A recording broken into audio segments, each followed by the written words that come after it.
Estamos de volta com o segundo bloco da nossa entrevista sobre a guerrilha do Araguaia na corte americana.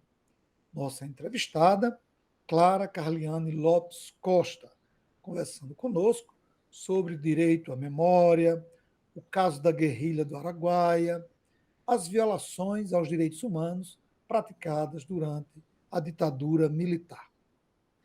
E antes de ir para a nossa pergunta, eu convido você para assistir outros programas do História Atual em que foram apresentados e foram discutidos a temática da ditadura militar. Nós tivemos a entrevista com Adeildo Ramos e com Glênio Alves, filho de Luiz Alves. Ambos, tanto Adeildo como Luiz, foram presos políticos. E eu os convido para assistir a esses dois programas também. Carla, como se deu a formação da guerrilha na região do Araguaia?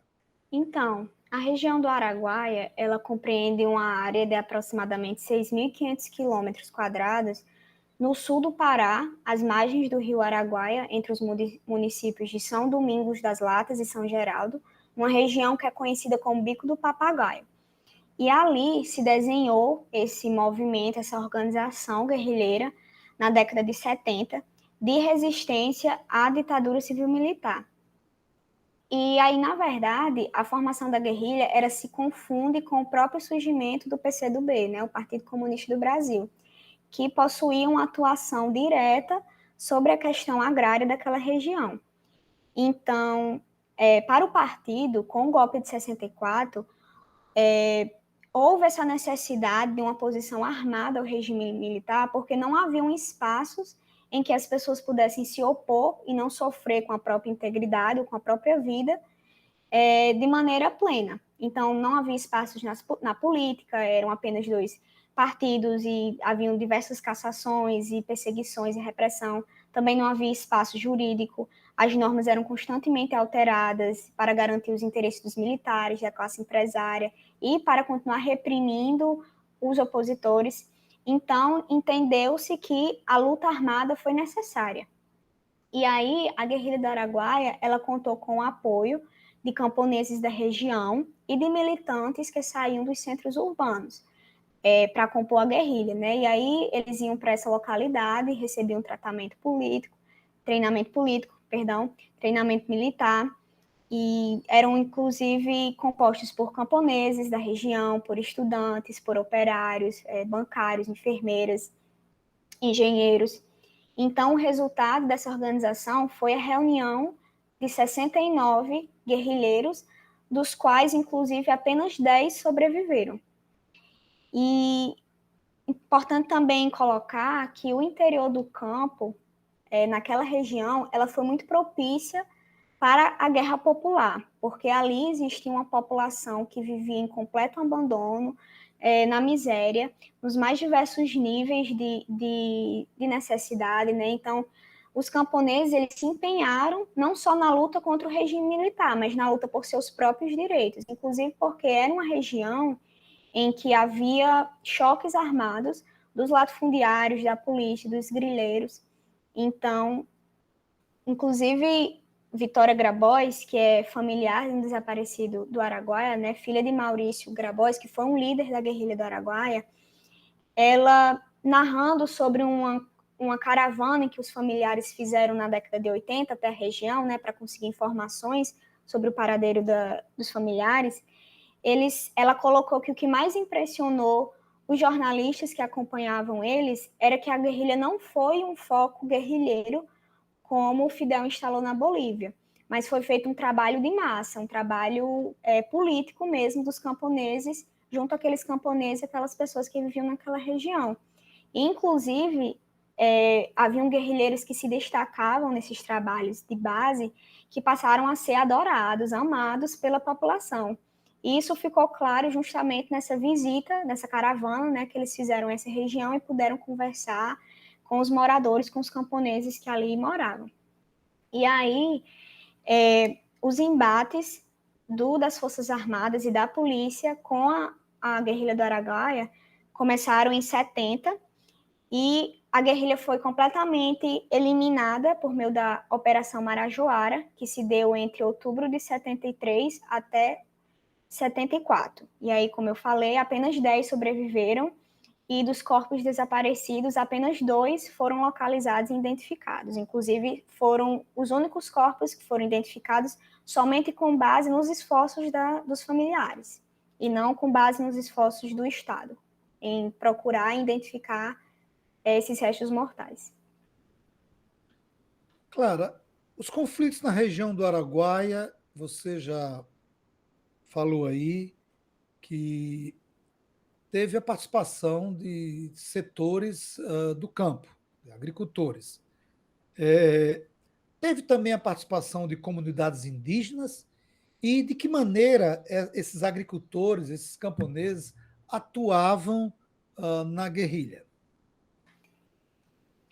Inclusive, por meio dessa caravana que eu mencionei, né, que os familiares fizeram na região, eles identificaram que fortes indicadores de uma ampla participação popular de apoio à guerrilha, porque isso foi identificado porque na época da repressão do exército, muitos lavradores foram presos de forma massiva e seletiva mesmo.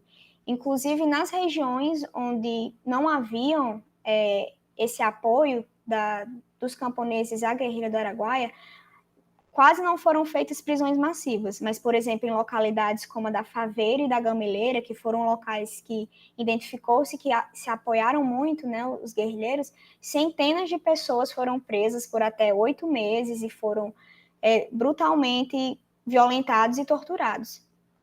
E a Comissão Nacional da Verdade também concluiu que cerca de 90% das pessoas que foram detidas nessa região por meio dessas missões, dessas operações das Forças Armadas, foram presas sob acusação de serem elementos de apoio, ou seja, aquelas pessoas que às vezes forneciam comida, que forneciam água, que forneciam roupa, mas que não tinham a participação direta na guerrilha, mas que mesmo assim foram presas, foram torturadas, foram interrogadas.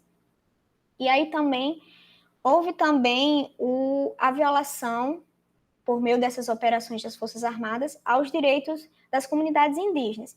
Embora as comunidades indígenas não tenham participado da guerrilha do Araguaia, por estarem na região, né, as Forças Armadas entravam em suas comunidades, mantinham os membros presos, cativos em suas próprias aldeias, torturavam em busca de informação, queimavam as plantações, destruíam as casas, e tudo isso foi relatado por meio de membros de comunidades indígenas à Comissão Nacional da Verdade. É chocante essa informação que Clara nos passa. Veja que as forças de repressão atingiram em cheio inúmeras comunidades indígenas que não tinham nenhuma relação com a luta armada. E mesmo que tivesse, assim como alguns agricultores, com certeza eles estariam defendendo seus direitos, defendendo as suas terras, defendendo o direito à vida.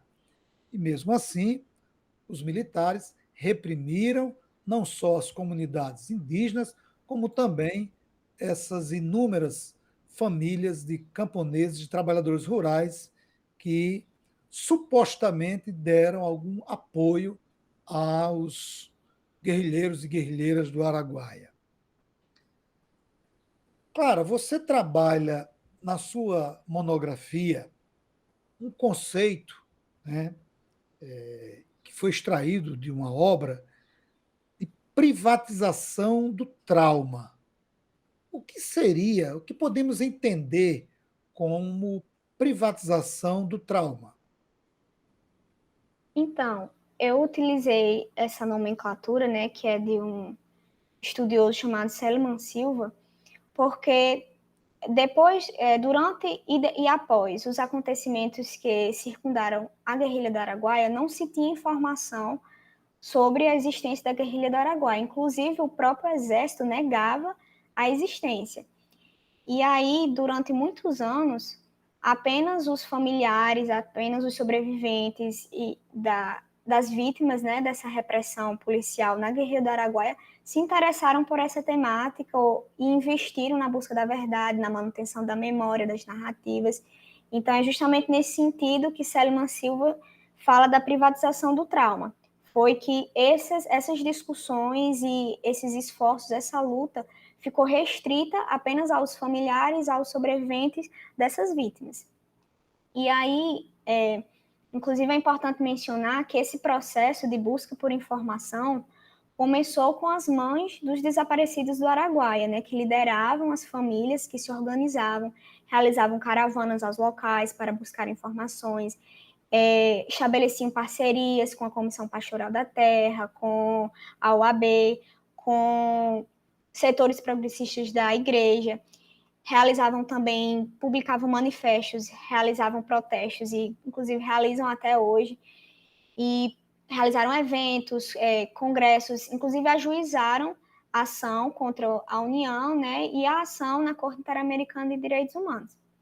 E aí esse ponto foi importante, a questão da privatização do trauma, para apontar que esses familiares nunca deixaram de se esforçar, de lutar pela manutenção da memória, pela manutenção das narrativas, do que significou a Guerrilha do Araguaia, quais foram as violações, de levantar a luta e as reivindicações de saber onde estão os corpos, o que foi que aconteceu com esses guerrilheiros, de lutar pelo direito de realizarem suas celebrações fúnebres, né, de enterrar seus entes queridos.